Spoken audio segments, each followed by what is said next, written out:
Muy buenos días, tardes o madrugadas en el momento en que nos escuches. Esto es Wake Up Tea, Riqueza Consciente en la segunda temporada. Y el día de hoy estoy con un muy buen amigo y la verdad me siento muy orgulloso de decirlo que lo considero mi amigo en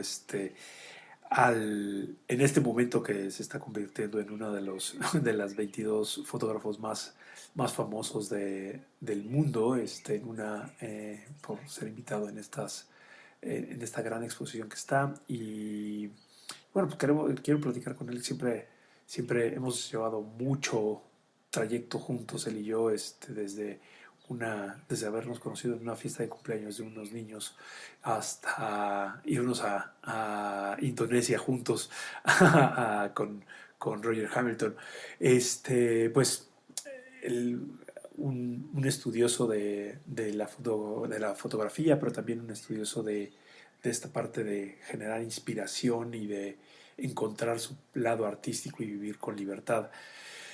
Pues Ramesh Shelwansin, eres fotógrafo, eres artista, eres productor, fotógrafo de moda, has estado literalmente tus fotos han estado a nivel mundial en gran parte de las revistas o de los escaparates a nivel mundial, pero ¿cómo quieres que te presente? Primero desde tu nombre hasta cómo prefieres que te presenten. Pues te agradezco muchísimo, Gabriel. Para mí es un gustazo estar contigo. Digo, por la amistad que tenemos ya desde que cuentas, desde que nos conocimos en una fiesta de Infantil. niños de 3 años, 2 años. Yo recuerdo cuántos años tenía Eloisa.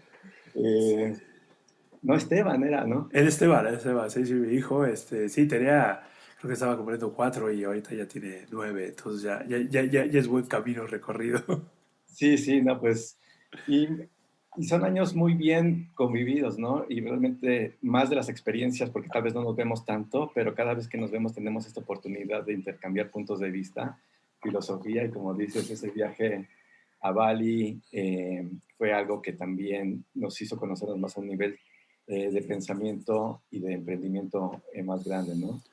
Y esto que preguntas ahorita de cómo presentarme, yo me presento como alguien, más allá de ponerme una profesión, me presento como artista de corazón con sangre de emprendedor. Ok. Entonces, esa es mi definición. Creo que hasta estoy pensando que si hago una firma en mi mail así, artista de corazón, sangre de emprendedor. Eh, y, y lo menciono esto también como parte, como para poder abrir un poquito el tema, porque para mí ha sido algo como muy relevante el cambio. Llevo yo ya 22 años de trayectoria como fotógrafo y he sido alguien con mucho orgullo de mi carrera como fotógrafo, y desde que yo inicié en la fotografía después de varios años de haber como buscado mi camino, y lo menciono porque yo desde niño tenía, digamos, de alguna forma claro que quería trabajar en películas, quería hacer efectos especiales, eso desde los 7 años. Ok, Eh, a los 18 años, cuando estaba por entrar a la universidad, yo vivía en Puebla y no había esa carrera tal cual. Entonces comencé a estudiar artes plásticas, que era como, digamos, previo en lo que encontraba la carrera. Y de una cosa me fue llevando a otra y encontré la fotografía a los 23 años, que en esa época yo ya sentía que ya estaba tarde para comenzar algo, porque era el año donde ya se habían graduado mis compañeros de la universidad, y yo, en lugar de haber seguido en la universidad, me fui de viaje a Suiza a conocer diferentes culturas, el mundo, y pues había perdido de alguna forma como esa carrera o lo que estaba como acostumbrado de estar dentro de una estructura, ¿no? claro. Entonces, cuando yo entré en la escuela de fotografía, de verdad, a las 3 semanas de haber entrado a la escuela de fotografía a los 23 años, dije, esto es para mí, no lo dejo. Entonces, a partir de ese momento que yo dije, esto es lo que yo quiero ser, siento que encontré mi identidad y la llevé por mucho tiempo conmigo.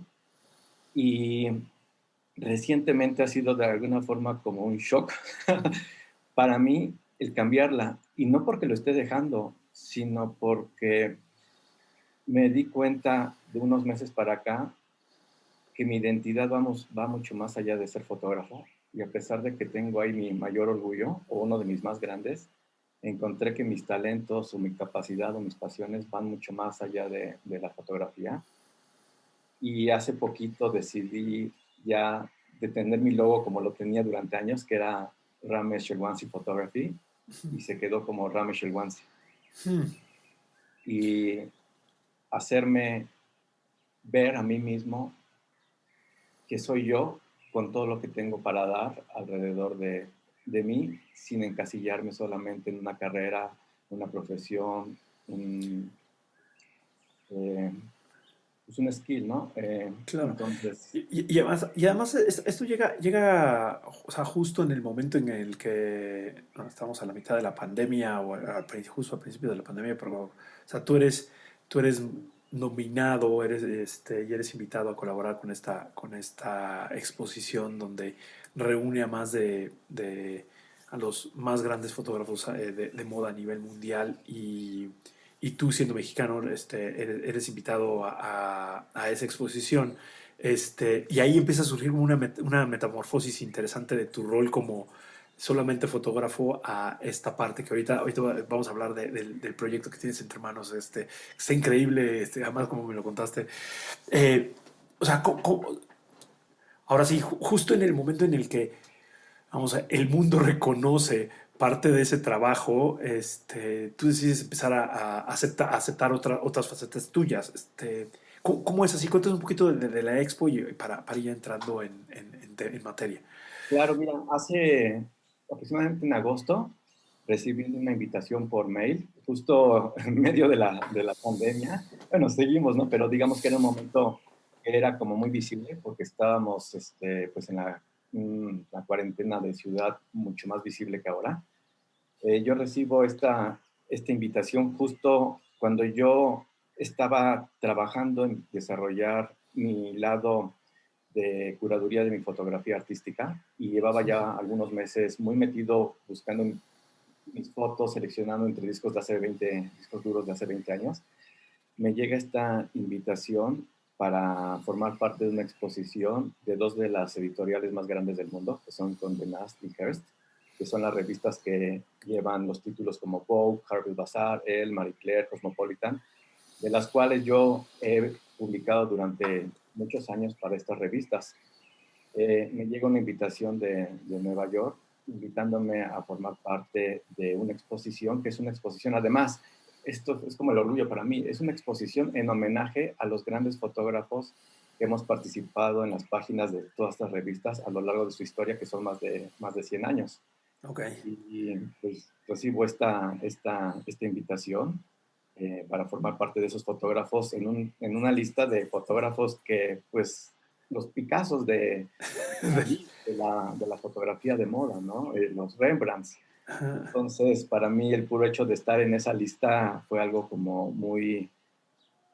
Me llenó de orgullo y también, lo cuento, me regresó también una confianza que durante muchos años había tenido ya en conflicto en mí. Y me refiero a una confianza en mí en el sentido de que durante mis 22 años de trayectoria he pasado por diferentes etapas y he pasado por etapas que he tenido mucho éxito, éxito en el nivel comercial, de proyectos, económico, de viajar. Y también he tenido etapas y sigo teniendo y podrán seguir pasando de momentos complejos eh, en diferentes niveles. Y entre los niveles complejos que he vivido durante, en especial los últimos 10 12 años, a partir de que empezó la industria de la fotografía a cambiar con las redes sociales, otros aspectos, empezó a transformar muchísimo. Llegó un punto que yo estaba luchando muchísimo para seguir siendo fotógrafo y luchando en el sentido de mantener mi fotografía en la forma en la que yo quería seguir haciéndolo, que es de una forma de excelencia, de una forma de donde yo pueda aportar lo más que pueda y no adaptarme a que, es una foto para Instagram. Y como es para Instagram, no le pongo el cuidado que se debe, no le pongo los recursos que se deben y obviamente la gente no quiere pagar lo que se requiere. Claro. Entonces, para mí ha sido como una constante lucha pero es que la fotografía buena siempre va a generar más impacto, ¿no? Pero hazle entender eso a una marca, a un cliente que ya no quiere pagar y prefiere buscar diferentes formas, regalándole ropa a las modelos, de diferentes formas en que pueda hacer su publicidad, en lugar de invertir en lo que es una campaña fotográfica de un nivel al que yo llegué y en el que yo nunca quise soltar, ¿no? En el que yo nunca quise dejar de hacer esta calidad, estas propuestas creativas y nada más decir, pues agarro la chamba, porque para el particular yo nunca he creído en el término de chamba, no Sí, me claro. gusta siquiera la palabra, entonces yo no entro de partida ahí, no lo he querido dejar. Entonces, durante años de estar proponiendo mi portafolio, cotizando y demás, y encontrándome siempre justo con esto de hay gente que no está dispuesta ya a pagarlo, que prefiere hacer las cosas de otro tipo de calidad, etcétera, porque piensan que el resultado eh, les va a Ni lo funcionar. ven, ni lo van a apreciar. Exacto, entonces en ese sentido es donde yo digo que perdí mi confianza.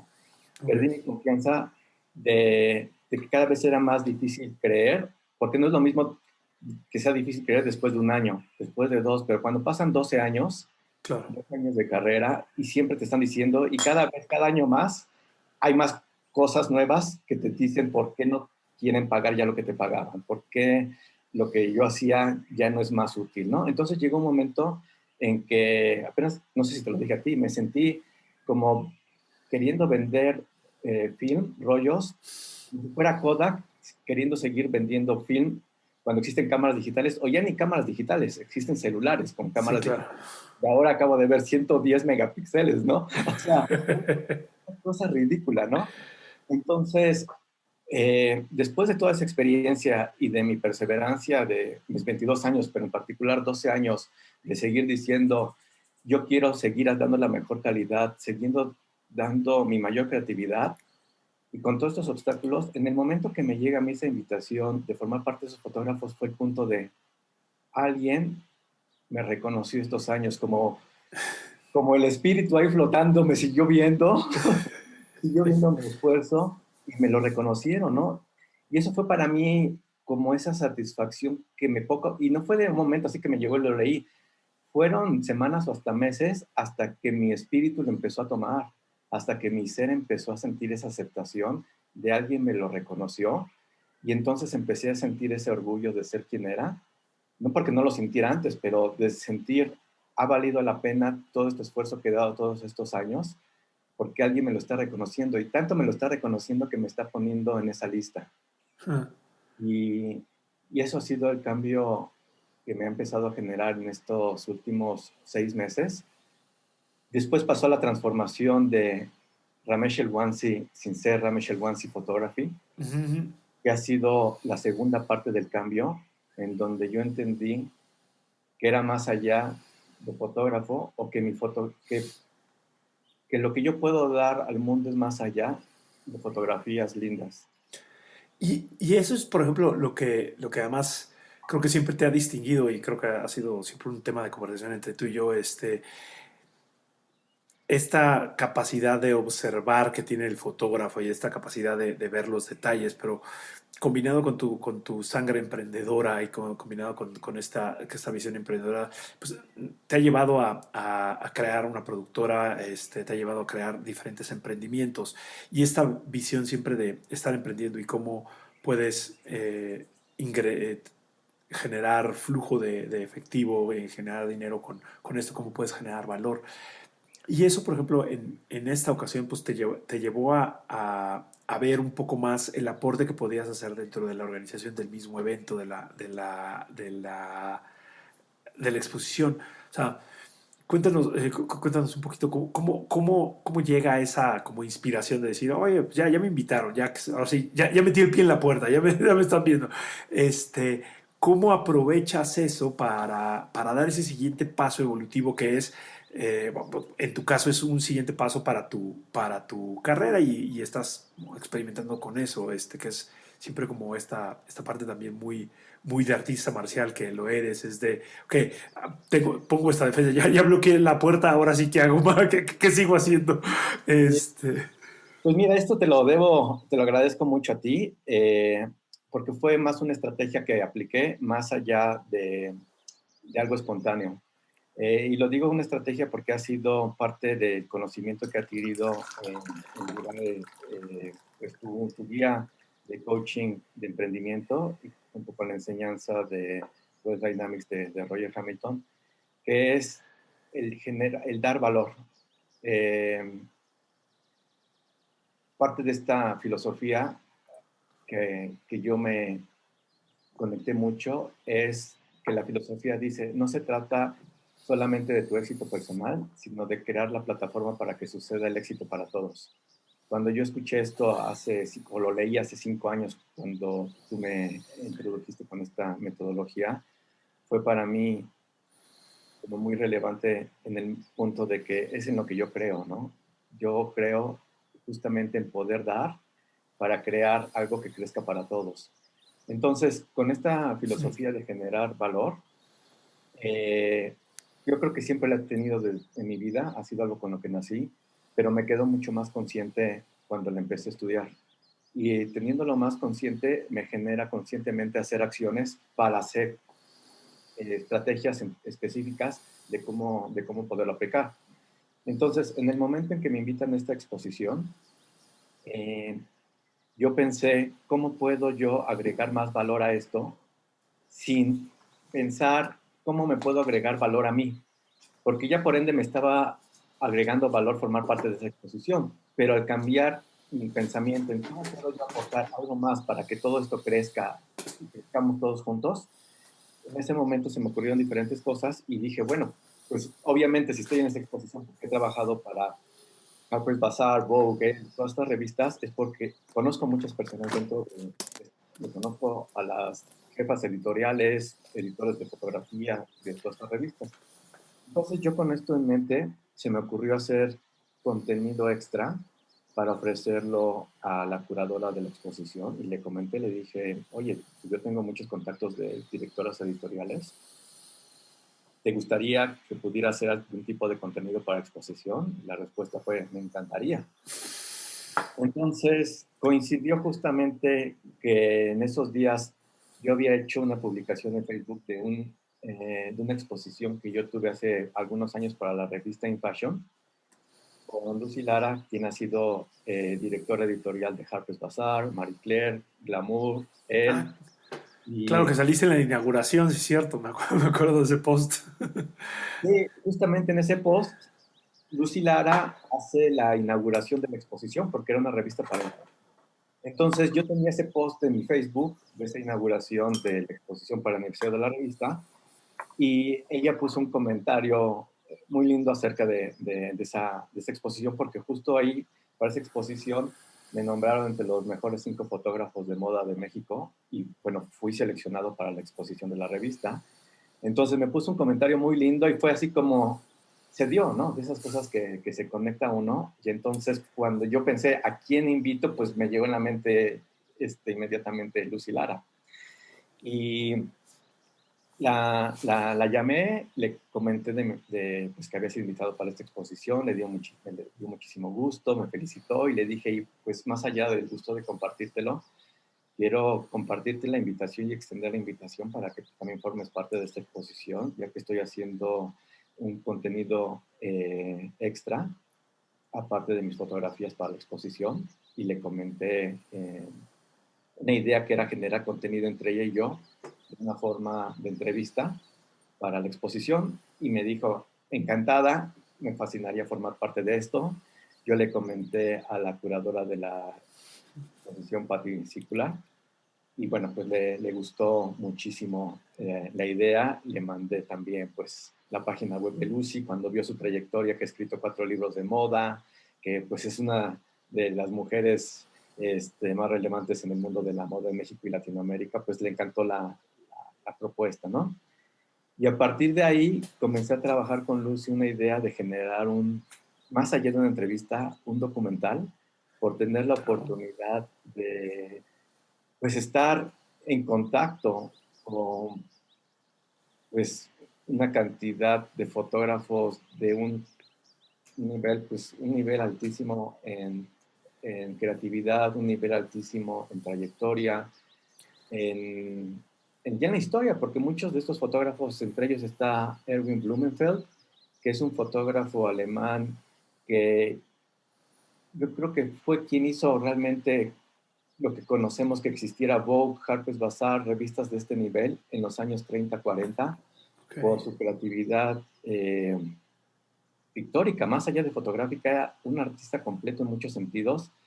Y hay portadas icónicas de él, de los años 40, de los años 50 en esta exposición. Entonces, hay fotógrafos de, de la talla de Erwin Blumenfeld, de Melvin Sopolsky, fotógrafos de muy alto renombre que forman parte de la historia de la fotografía y que yo cuando me vi parte de formar, de estar en esta lista y la oportunidad de poder hablar de ellos, dije, no, es que esto me motivó tanto que fue por lo que propuse este documental. claro. Y ahorita esa transformación fue de lo que dije, de lo que comenté de photography a lo que estoy haciendo ahora, fue donde empezó a cambiar, porque empecé a hacer este documental y de repente yo no me lo puse el título, pero Patti Circular, la curadora de exposición, me empezó a presentar como cinematógrafo.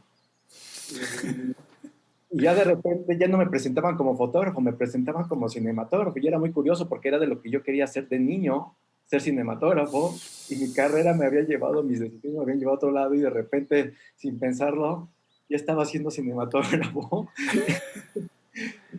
Y, y otra cosa que fue muy curiosa para mí, o sea, me empezó ella, cuando le mandé la primer corte de edición del documental, le encantó. Y ella me empezó a presentar con más personas más allá de los fotógrafos, que ya para mí estar en contacto con fotógrafos de este nivel me era una emoción muy padre de poder compartir mis experiencias, mi punto de vista y demás. Pero también me empezó a contactar con... Es como ser fan de Star Wars y que te presenten a George Lucas o algo así, ¿no? Ah, te lo vas a entrevistar. ¡Oh! ¡Oh! Yo estuve que empiezas a conocer a Chewbacca y a todos. No, entonces está increíble, ¿no? O sea, este nivel, pero no solamente eso, sino que empiezas a como a combinar cómics, ¿no? Y es como que de repente conoces a Superman, pero de repente ya también conoces al Hombre Araña. Y empezar a combinar todos estos, pues, personalidades en el sentido de ese gusto de estar a un nivel de interacción, platicando de las cosas que a mí me apasionan. Y ahí fue donde vino este cambio, ¿no? Donde me empezó a presentar y fue para mí algo trascendental porque fue la primera vez, si no la primera vez, cuando menos ha sido la vez más relevante en mi trayectoria de 22 años, que mi portafolio fotográfico no estaba presente. No estaba mi página web, no estaba, o sea, no estaba una foto mía. Es más, no estaba ni mi mail de página web, era mi Gmail, el que pongo. Y me están presentando, me conectan con quien fue la directora creativa de marcas globales internacionales como Hugo Boss, Donna Karan, Ok. Max Mara, o sea, personalidades de nivel mundial, y me presentan como cinematógrafo sin poner mis fotos, sin mi página web, y eso para mí fue algo así como, durante tantos años ha sido como esa persistencia de mostrar mi trabajo es tan bueno que es una oportunidad para ti que yo te haga una campaña fotográfica, etcétera, pero era mi trabajo ponerlo enfrente. Y es la primera vez en esos 22 años, o la vez más relevante, donde mi fotografía no está enfrente. Y entonces Claro. para mí también fue un punto en dejar ir mi fotografía. Y Mm, una cosa muy extraña, o sea, es como, soy pájaro y dejo ir mis alas. claro. Y sigues volando. Soy pez, ¿no? Pero ahora soy pez, ¿no? O no sé. Entonces, para mí fue esa cuestión así como un cambio, por eso lo mencioné como un shock, no un shock negativo, pero un shock de que mi identidad quedó en un punto así como, ¿qué onda? ¿Dónde estoy yo? Pero Sí. a la vez era como una satisfacción de, pasé una etapa y ahí fue donde donde dije, ya no soy Ramesh Elwansi Photography, soy Ramesh Elwansi. Claro. Porque yo puedo ser cinematógrafo, puedo ser fotógrafo, puedo ser emprendedor, puedo ser empresario, puedo ser artista, puedo ser quien sea, skateboarder nuevamente. Artista marcial. artista marcial. Entonces, aquí es donde me está cambiando y de hecho, por primera vez tengo claro mi página web que hace 5, no sé cuántos años compré mi dominio de rameshelwansi.com y lo obtuve y nada más era el redireccionamiento a mi mismo ramesphotography.com. Ujú. Ahorita estoy pensando en cómo hacer esa página que sea la página sobre mí y en esa página estoy pensando justamente poner todo esto quién soy yo, ¿no? Claro. Oye, sí, y como esta parte de pasar del hago y luego soy a el soy simplemente y a partir de ahí empezar a crecer. Y un poco de lo que platicamos antes, o sea, estas entrevistas, no, sin hacer un spoiler o un echar a perder el fin del documental, pero por ejemplo te llevó a mí me impresionó una palabra como súper común que ya, o sea, creo que los que hemos nacido a mediados de los 70 conocemos la palabra de supermodel o algo así y poder entrevistar a la persona que construyó esa palabra fue como, me pareció como muy interesante y luego irte a hablar. Si nos puedes contar un poco de esas dos experiencias que tuviste, la de Supermodel y el príncipe.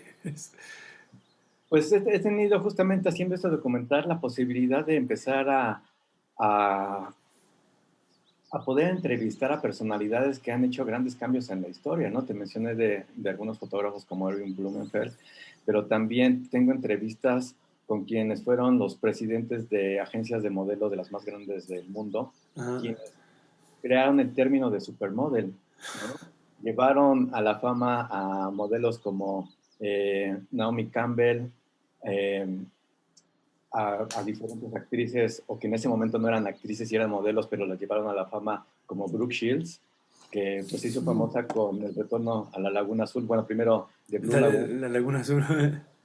Entonces, o sea, estar platicando así como lo estoy platicando contigo de, ¿y cómo fue lo de Brooke Shields? ¿No? O sea, ¿cómo? Y Naomi, no, o sea, estar platicando así de esta misma forma en la que platico contigo, para mí ha sido una cosa, pues, muy emocionante, porque pues para mí forma parte de quién soy, ¿no? O sea, el escuchar de estas supermodelos, de la historia, he visto esas películas, mucha gente las hemos visto, pero el poder preguntar, ¿cómo nació ese término? ¿Por qué pasó en la historia? ¿Cómo interactuaste, no? Y en particular, o sea, para mí, porque yo tengo una interacción directa, ¿no? Recuerdo hace, como en el 2007 más o menos, de las primeras veces que fui a Nueva York, tuve la oportunidad de ir a Ford Models en Nueva York y recuerdo cuando entré en el piso que estaba como, no sé, quinto, sexto piso, abre la puerta, el elevador y tengo el lobby de Ford Models y saliendo las modelos que venían a mí hacia el elevador y yo, Dios mío, estoy donde quería estar. Y ese fue como uno de mis momentos por ahí del 2007 cuando dije estoy donde quería estar y lo vuelvo a sentir ahora, ¿no? O sea, estoy donde quiero estar, interactuando con estas personas que han formado parte de la historia, pero el empezar yo también a ser parte de esa historia o que ha sido eh,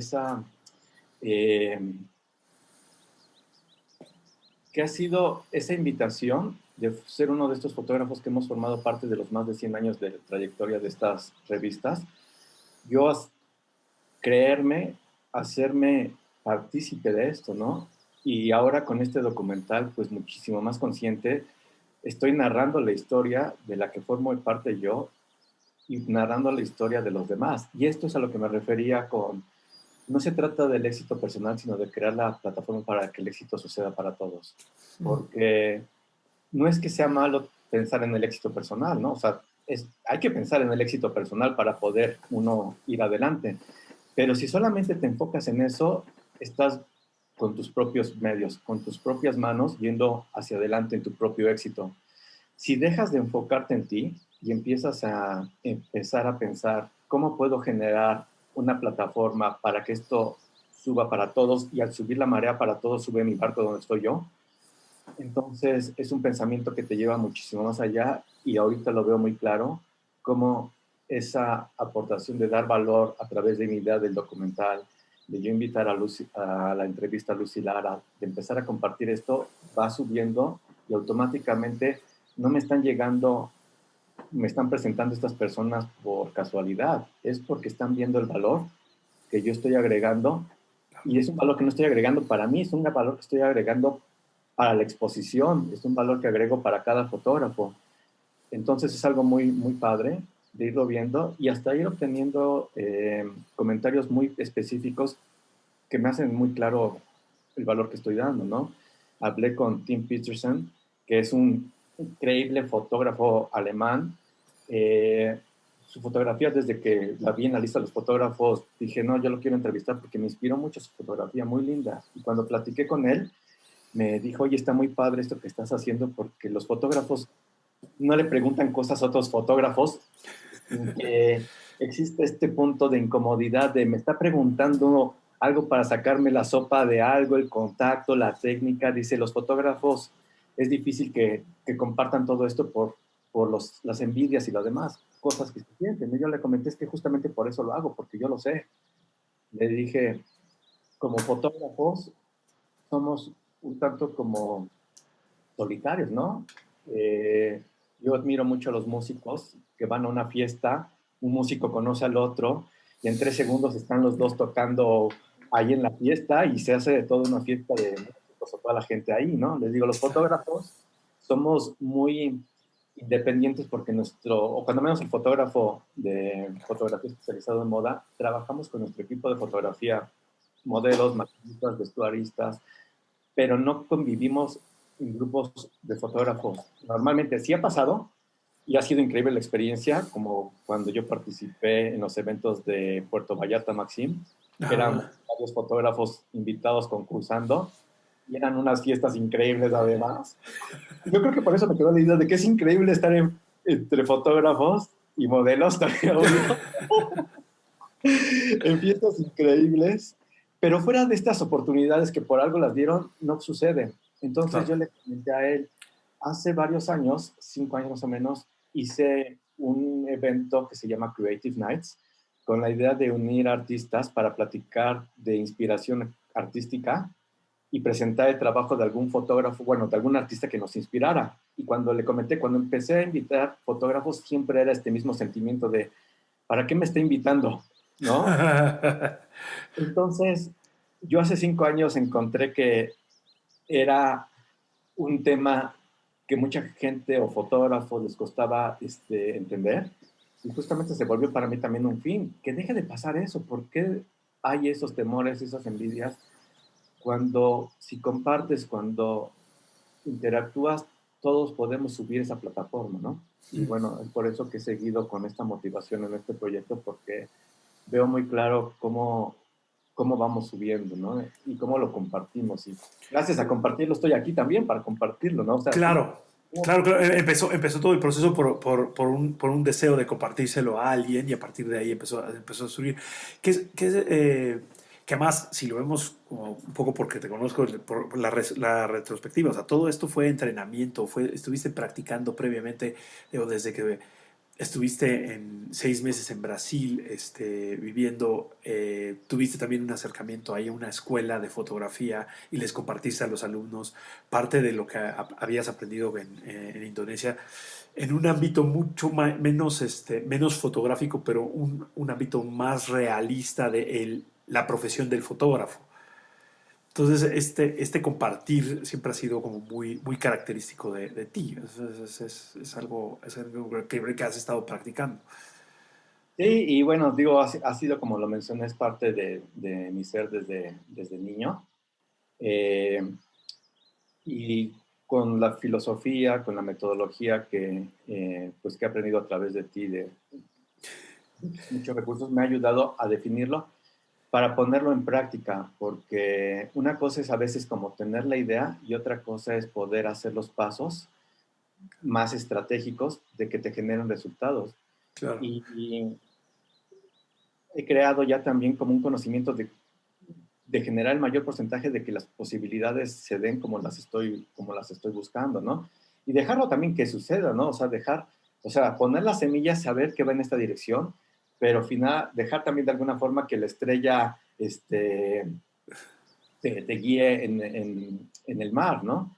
Ujú. Entonces, son como las dos partes. Es una parte de estrategia, es una parte de conciencia y es otra parte de creer, de dejarte ir, de, de entrar en un flow y dejar que las cosas también se vayan acomodando creyendo en el universo que se está acomodando para donde uno quiere llegar. Claro. Oye, y pues evidentemente creo que la carrera, digo, para muchas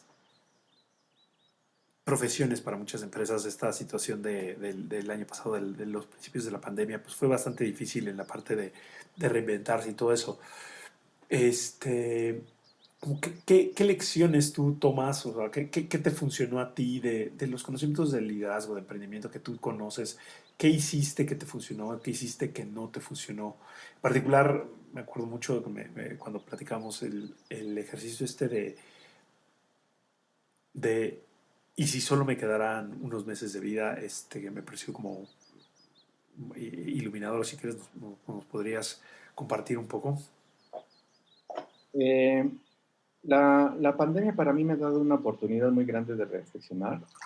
Digo, yo llevo ya muchos años como reflexionando más profundamente de lo que quiero hacer en mi vida. De hecho, eh,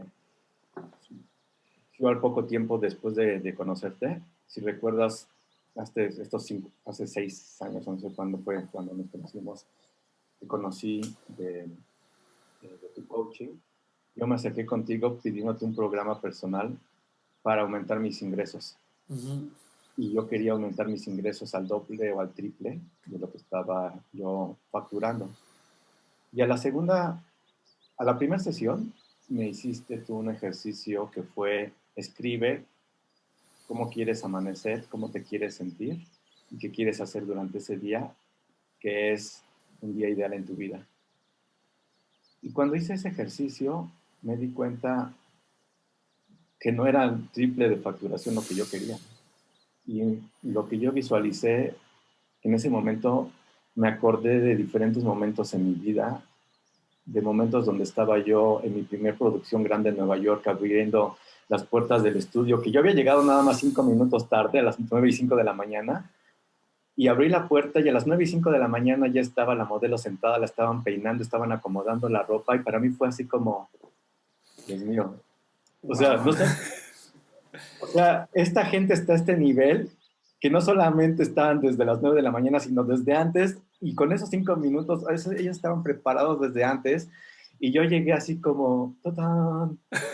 Y recuerdo así, abrí la puerta del estudio, y además el estudio estaba como en el piso 30, en medio de Manhattan, viendo los edificios a los lados, una top model.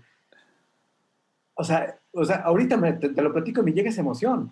Y esa Claro. emoción fue la que yo recordé cuando empecé a escribir esa descripción de cómo es un día ideal, ¿no? Y pensé, dije, es lo que yo quiero. No exactamente ese estudio en Nueva York, no es Mm. exactamente esa situación, porque esa ya pasó, pero lo que yo quiero es despertar en un lugar exótico, despertar en un lugar donde yo me sienta feliz, emocionado de estar, donde abra esa puerta y pase algo que me emocione, ¿no? Entonces, de mi deseo de quiero un programa de coaching para facturar el doble o el triple, poco a poco empezó mi cabeza a cambiar y me empecé a ver de quiero dedicarme en mis siguientes años de mi vida a algo que me apasione, a que mi fotografía no pierda la pasión, porque llegó un momento en esa época que estaba batallando en encontrar cómo simplemente poder balancear, hacer fotografía que yo quisiera y tener el dinero a través de mi Ingresos fotografía suficientes. y ingresos suficientes o mis ingresos ideales. Y entonces estaba dividiendo yo mis deseos, ¿no? Mis deseos eran tener ese dinero para poder hacer otro tipo de vida, de viajar y demás, para compensar lo que me hacía falta en otro lado. Pero al mismo tiempo estaba viviendo una vida de estrés, de estarme yendo cada rato a citas a Santa Fe, a juntas, con el tráfico, tardar 2 horas para llegar a Santa Fe. Y bueno, todo eso no estaba llevando mi vida ideal. Entonces, a partir de ese momento fue donde Mm, yo empecé a buscar cómo crear una vida que me generara más un estilo de vida y una satisfacción que me llenara muchísimo más personalmente. Entonces, la pregunta regresando a lo de la pandemia, yo he venido trabajando esta cuestión de mi vida durante, o sea, muy específicamente 5 años, y durante la pandemia fue el punto donde aún más se creó mm, un espacio de silencio que yo ya venía jalando desde hace 5 años y ya me lo había creado en un espacio de silencio donde yo ya podía, durante estos 5 años viví en una casa lindísima en Tequisquiapan, viví en Brasil a 15 minutos de unas dunas y en una playa de una isla el sur de Brasil increíble. Entonces ya me había yo generado una vida ideal en muchos sentidos y al regresar a la pandemia, bueno, no regresar a la pandemia, más bien sí, al estar en la cuando de repente nos cayó la pandemia. no, el estar en esta pandemia me regresó este silencio que yo lo tomé como es la oportunidad para mí para enfocarme aún más donde yo quiero estar. Y es el punto en donde para mí es la oportunidad de, me queda tan claro que, digo, ya me quedaba claro que la vida nadie la tiene garantizada, ¿no? Todos podemos morir en cualquier momento. Pero cuando tienes las cosas más de frente, Ujú, las ves más así de, ya no solamente mi vida, cuando está la vida de tus papás, de tus hermanos, de todas las personas, que hay un cierto punto de fragilidad un poco más grande, entonces yo no me voy a preocupar de la muerte, me voy a preocupar, más bien, no me voy a preocupar de la muerte, me voy a ocupar de la vida. claro. ¿Qué hago en mi vida? Y entonces hago esta como metáfora de qué pasa, o más bien, ¿cómo sería mi vida si solamente tengo 6 meses de vida? Y esos 6 meses de vida ni siquiera están garantizados. Y nunca han estado garantizados. La realidad es que nunca han estado garantizados. No sabemos si en un minuto nos tiembla porque vivimos en la Ciudad de México. No sabemos, o sea, de verdad. O sea, nosotros en la Ciudad de México hemos vivido cosas, tú y yo, Gabriel, Uf, tenemos esa experiencia de ver edificios donde entrábamos, donde convivíamos, que se demolieron en que se cayeron, sí. Colonia Roma, Sí, ¿no? Conocidos que quedaron adentro de esto. Entonces, sí. tenemos muy claro que no tenemos la vida ni en el siguiente minuto asegurada, pero se nos olvida. Y es cuando llega una pandemia a un nivel mundial que te la ponen tan de frente, pero es que la pandemia no es otra de las circunstancias más de la vida, pero lo que sí te genera la pandemia es un silencio y un tiempo para reflexionar durante meses, ¿no?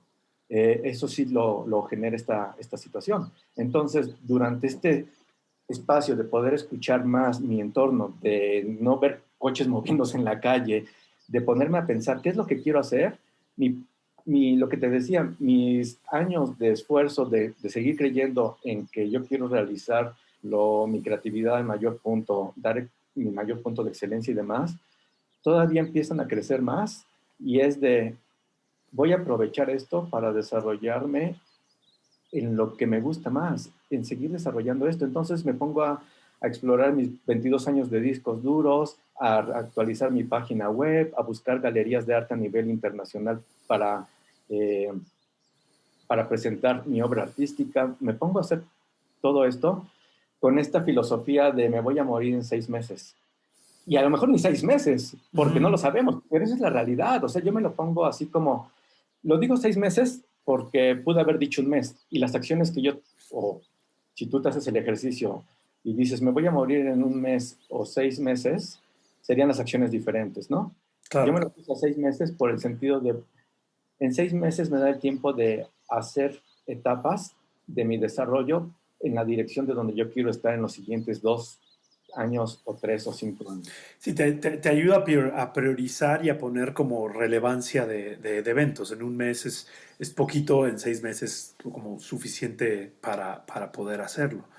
Entonces, yo al ponerme esto digo, Wow. trabajar en un documental no es un documental que yo acabe en un mes, son meses. Pero Ujú, entonces, justamente, como yo me pongo este parámetro de estoy trabajando en un legado que yo quiero dejar, yo le pongo esa prioridad y velocidad para terminar este documental como si yo no fuera a vivir en 6 meses y lo quiero terminar antes. Y te cambia la vida en cómo lo vives y cómo lo aprecias. Y la realidad es que ni siquiera tenemos los 6 meses, como te lo comenté. Claro, Es una ilusión que vamos a llegar a 80, 100 años de vida, no lo sabemos. Y también es una ilusión que vamos a morir por la pandemia. O sea, la muerte no te la trae la pandemia más. O sea, el Metrobús te puede llevar, ¿no? Entonces, es relativo y es donde se enfoca uno. Entonces, yo no me enfoco en la muerte. No, de verdad no le tengo miedo a la pandemia. Si le tuviera miedo a la muerte, no estaría patinando, haciendo artes marciales, snowboardeando en los lugares donde yo me meto. O sea, he hecho cosas extremas justamente por la adrenalina de estar al punto de peligro. claro. Entonces, de alguna forma me encanta hacer eso en deportes extremos y esta pandemia para mí no es ese punto de el miedo, es cómo controlarlo en un lapso mucho más grande de una situación, más allá de la muerte, de una situación mundial que se acomoda, cómo poder uno transformarse. Y es diferente. He escuchado mucho la palabra de adaptación. No es adaptarse, o más bajo de adaptación es sobrevivir. Claro, Personas de aquí sobreviviendo. Pues te creías si estás sobreviviendo si tienes el tanque de oxígeno ahí y tienes una situación muy difícil que estás luchando contra tu vida. Ahí sí te lo tomo como sobreviviendo. Pero si no te has enfermado y simplemente estás, que tu negocio no funcionó, que quebró, que te separaste, que tal y tal, no estás sobreviviendo. Si te pones como sobreviviendo, tu vida es de sobrevivir. Si lo pones como adaptando, te estás adaptando, pero nada más te estás adaptando a reacomodar la nueva forma que te da el espacio una nueva forma. Si te transformas y buscas ser una persona donde tú quieres ser, entonces estás haciendo realmente un cambio. Y si no has claro. aprovechado este año que nos ha pasado en cambiar tu vida a donde quieras estar, donde estás viviendo si no cada día, pero estás viviendo cada mes haciendo algo que te llene y en donde digas, aquí me llegó el día hoy para irme y estoy satisfecho y estoy orgulloso de haber hecho lo que he hecho, pues no sé entonces cuál es el chiste de vivir. Claro. Y cuando me estabas contando eso, también me mencionaste como este nexo de que en este mismo documental de hablar con estos personas, hablaban de la libertad, de la libertad del artista, ¿ah? Y eso te conectó a ti mucho con este ejercicio.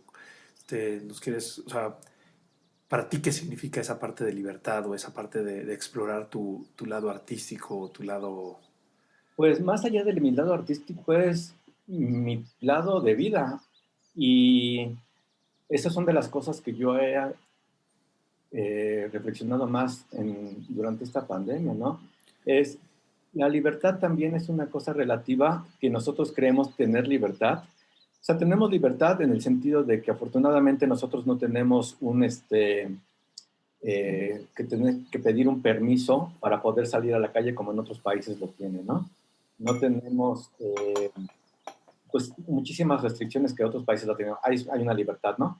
En ese sentido, tenemos libertad en muchos sentidos en nuestra cultura. Pero a nivel personal, uno no se da la libertad de hacer muchas cosas en la vida porque uno está condicionado por lo que la sociedad, la cultura, la religión, la política, el dinero, nos los pone, ¿no? Y a mí me queda muy claro con esta pandemia, me queda tan claro cómo los medios de comunicación, las noticias, todo influyen tanto en esa percepción que condicionan tanto a la gente, a cómo vivir. Entonces, para mí esto hecho de la libertad como artista no es libertad como artista, es libertad como ser humano y hasta dónde más puedes llegar, ¿no? Te estaba comentando que yo después de 25 años regresé a patinar y era algo para mí, o sea, andar en skateboard cuando yo tenía de 15 a 21 años era una de mis pasiones más grandes. Construí el primer skatepark Skate park en de Puebla. Puebla cuando tenía 16 años y tardé 2 años para comprar los triplies, los tubos para construir ese skate park y fue mi primer mayor emprendimiento que hice, que además hice una mega fiestota con grupos de metal. Ok. Y los vecinos se espantaron tanto porque venían punks y todo, que cortaron el cable de la luz del poste a hachazos. Porque estaba yo viviendo en Puebla, en Cholula, que ahorita ya es muy cool Cholula, pero en la época, en los 90s, Ah, te yo tocó fui un todo. revolucionario de hacer movimiento de toquines y todo allá, ¿no? Entonces, lo mencionaba por el sentido de que para mí era una gran pasión el patinar. Y en esa época, cuando patinábamos, yo tenía 14, 15 años, había un amigo que tenía 22 y decíamos, órale, sigue patinando y tiene 22. El ruco estaba patinando. ¿No? Y cuando yo llegué a los 20, 21 años, sí había más que tenían 25, 27 años. Tony Hawk, que lo vi en varias ocasiones en demos que hizo en México, en Suiza, en varios lados lo vi. Pero eran como los pros, ¿no? Y de alguna forma en tu mente les dices, ellos tienen el derecho porque son pros, porque Claro, esto, ¿no? Pero la gente normal no patina más de 30 años. claro. Pero también porque mentalmente estábamos condicionados en la historia del skate. El skate empezó en los 60, 70. Entonces los profesionales de los 80 y demás tenían 15, 20 años. No habían pasado más de 2 décadas, entonces no existía una generación de skateboarders de más de 40 años, porque no existía Sí, físicamente, claro. no había cómo probarlo, ¿no? O sea, no es como decir, hay atletas, hay corredores que tienen 90 años. Pues sí, porque el correr existe desde hace décadas o siglos. El skateboarding existe desde finales de los 60. Entonces, no existe alguien que tenga 60 años patinando que sea la muestra de que el físico lo puede dar. Entonces, la sociedad o ese entendimiento condiciona o nos condicionaba, y yo me formaba parte de ese, de ese pensamiento de que ya arriba de 30 años ya está ruco para patinar, ¿no? Claro. Entonces, yo no lo dejé por eso, porque no me dejo guiar tanto y porque encontré otras cosas que me llenaron, ¿no? O sea, de partida, yo me fui a Suiza a los 19 años para hacer snowboarding. Entonces, seguía andando en patineta y hacía snowboarding. Y snowboarding era una cosa así que la adrenalina me la subía todavía 10 rayitas más. Entonces, después de eso, yo me fui a Canadá a vivir cuando estudié fotografía en el 99 y me fui a hacer snowboarding. Y yo he venido haciendo snowboarding en diferentes países. Entonces, no dejé el skateboarding por prejuicio de edad y demás, simplemente porque lo había hecho en una época durante muchos años. Encontré en el snowboarding algo que me daba como un upgrade. Y como a los 26 años empecé en artes marciales, empecé en taekwondo. Y después me seguí taekwondo en Nippon Kempo, que fue como 10 años. Y entonces, durante toda esa transición, de alguna forma ya no requería tanto el skate, pero también me di cuenta que sí lo había dejado ahí, porque me había dejado también de alguna forma eh, haber sido influido por la sociedad o lo Claro. que consideraba yo de mi edad para patinar. Y si de repente me llegaba a subir al skate o algo, físicamente sabía que ya no me sentía con la misma confianza que cuando tenía 19, 20 años. Entonces, poco a poco lo dejé. Y durante la primera etapa de cuarentena, como por mayo del 2020, estaba yo un día en mi departamento después de muchos días encerrado, y no porque tuviera miedo de salir, sino porque no había mucho que hacer y me salía a correr y demás, y todo era así como que vacío. Entonces, La pero ya ciudad zombie. veía zombie, vivo en la colonia Roma y era medio zombie, vivo enfrente de restaurantes cerrados, y bueno, después de muchas semanas de visualmente no ver ese movimiento, empecé a tener así como desesperación, y un día dije, tengo mi skate guardado en el closet, lo fui a sacar y me puse a patinar y a deslizarme en la sala, en el pasillo. Y en ese momento dije, ¿por qué lo tengo guardado? Claro. Y tan pronto abrieron los primeros skate parks, como por julio, me fui y empecé a sentir otra vez ese gusto de patinar y esa libertad de, me gusta patinar, y ese punto de, si me muero, voy a, voy a privarme de las cosas que me gustan hacer. No, quiero vivir cada día en la forma en la que me guste vivir. O sea, si me gustara peinar muñecas Barbie, me dedicaría a peinar muñecas Barbie. ¿Por qué? Porque si yo... Ah, te voy a contar una historia de niño que me pasó. Tenía como 6 años. Tiene que ver con las muñecas Barbies, ¿no? Sí, ¿O no? sí, Esto está interesante. Esto sí, no me bueno, lo sabía. dos cosas que ahorita ya me acordé, que son las cosas que te impone la sociedad. Cuando tenía como 5 años por ahí, eran los Cuatro Fantásticos, Ok. ¿no? Estaban de moda. Entonces, en el mercado venían todos los muñecos de los Cuatro Fantásticos. Ya tenía la Mole, ya tenía Reed Richards, este, A Johnny, ah. tenía Llamas a mí. Llamas a mí y me faltaba la mujer invisible. Pero yo no quería pedirle a mi mamá o a mi abuelita que me acompañaran al mercado para comprar porque era una muñeca. Ah, ok. ¿Por qué? Porque ya desde los 4 años estaba condicionado que las muñecas eran para niñas. Mhm. Entonces yo quería los Cuatro Fantásticos, quería tener los cuatro para jugar completo, pero en mi cerebro ya la sociedad me había puesto, eso es para niñas, y me daba vergüenza, y no recuerdo, y creo que nunca la tuve. No tuve a la mujer A lo invisible, mejor era invisible. Órale. ¿no? Qué A fuerte. los, a los 23 años, cuando yo estaba estudiando fotografía, Eh, como yo hablo alemán porque vivía en Suiza, conseguí un trabajo en Lufthansa para trabajar en el aeropuerto. Durante las tardes y en las mañanas estudiaba fotografía. Cuando estudiaba fotografía, que te comenté que yo encontré que dije, esto es lo mío, Ajá. también paralelamente, al mismo tiempo, descubrí que lo mío era fotografía de moda y me la pasaba fotografiando a mi novia y a las chicas guapas con las que trabajaba en Lufthansa, en la de la escuela. Y yo tenía un trabajo en el aeropuerto que una parte hacía documentación en check-in y otra parte, cuando llegaba el avión de Lufthansa, me tocaba hacer una revisión de seguridad que según era que no dejaran bombas o cualquier cosa que se les olvidara al pasajero. Entonces me tocaba ir a revisar como las repisas donde estaban pues, las cosas que meten las maletas Sí, y nos el muñeco de peluche de tu hijo de 4 años, no, dejaban computadoras, dejaban carteras. Sí, sí, Este, sí. bueno, el punto es que cuando yo subía ahí, entre todas las cosas que dejaban revistas de moda, dejaban la Marie Claire, la Cosmopolitan, todo eso, Ok. ¿no? Y yo las veía así, pero hasta como medio con penita, ¿no? De que me empezaba a poner a ver las revistas ahí en el avión. Y entonces, bueno, yo les decía a las personas de limpieza, oye, porfa, júntalas y me las dejas en tal lugar, ¿no? Entonces yo empezaba a ver esas revistas y también recuerdo que veía las pasarelas en la televisión y todo, y en esa época me decía, ¿por qué me gusta estar viendo estas revistas que son de mujer? ¿No? ¿Será que me estoy volviendo gay o qué me está pasando? ¿No? Claro, Esos son los condicionamientos de la sociedad, de por qué claro, un hombre ve revistas de mujeres y yo me ponía solito como decir, "Oh, es que me gustan las chicas de las revistas". La verdad es que sí, pero la verdad es que también me gustaba ver la ropita. sí, sí.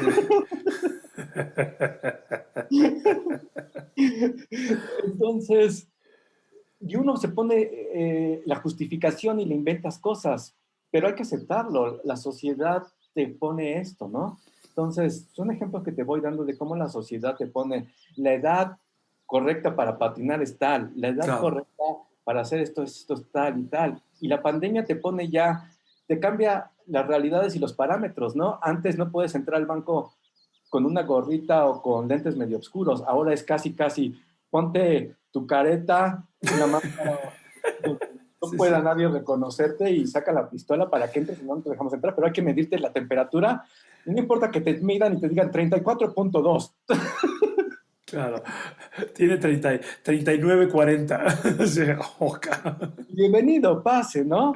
O sea, cómo la sociedad todo te pone la esfera para vivir y uno es el que la toma o te sales de eso y creas tu propio mundo, ¿no? Claro, Entonces, para mí ha sido una oportunidad el ver lo más obvio y decir, quiero formar parte de esa sociedad que me impone la vida en edades, en gustos de hacer mi trabajo, en cosas de cómo ser, o vivo, por eso lo repito, mis 6 meses de vida como yo los quiero vivir, claro, claro, ¿no? claro. Oye, pues, muchísimas gracias, Rames. Oye, y un poco, ¿cuáles son para ti alguna anécdota, alguna fábula que te cuentes o que te hayan contado, que te la recuentas cuando las cosas están pasando muy bien o cuando las cosas no están pasando tan bien. Poco para llegar a esta etapa de la taza del té, la taza de té del podcast, que eso es esta anécdota de que nos puede llevar a reflexionar algo. Mira, hay una historia que contó Roger Hamilton, no la recuerdo tan bien, o sea, la recuerdo en el punto del sentido. Se trata de la historia de Ajá. una gotita de agua que vive en unas hojitas junto con otras gotitas. Y entonces estas gotitas tienen la ilusión de volar, de salir a otro lado que han escuchado que es un mundo maravilloso. Pero para hacer eso se tienen que aventar de la hojita al vacío, a donde piensan que ya no hay vuelta, donde escucharon que se las traga el infinito y desaparecen. Entonces hay una gotita que quiere tomar ese paso de su vida y cambiar y arriesgarse, pero le da miedo. Y durante esta transición de que quiera hacerlo, está un día donde quiere hacerlo y tiene una tormenta. Y la tormenta mueve las hojas de la planta, la sacude y demás. Y está agarrándose de la hojita para que no se la lleve. Llega el punto en que dice, es mi momento de hacerlo, quiero hacerlo, voy a aprovechar esto e irme y confiar que hay un mundo mayor. La lleva, se deja, la lleva al aire, desde lejos ve el mar y cuando ve el mar dice, tiene miedo porque dice, era cierto, había un lugar donde te tragaban y desaparecías. Y entonces vuelve a reflexionar, pero quiero ir ahí. Se deja ir, cae en el mar y se da cuenta que no es una gotita más, sino es el mar completo y forma parte de todo el mar esa gotita.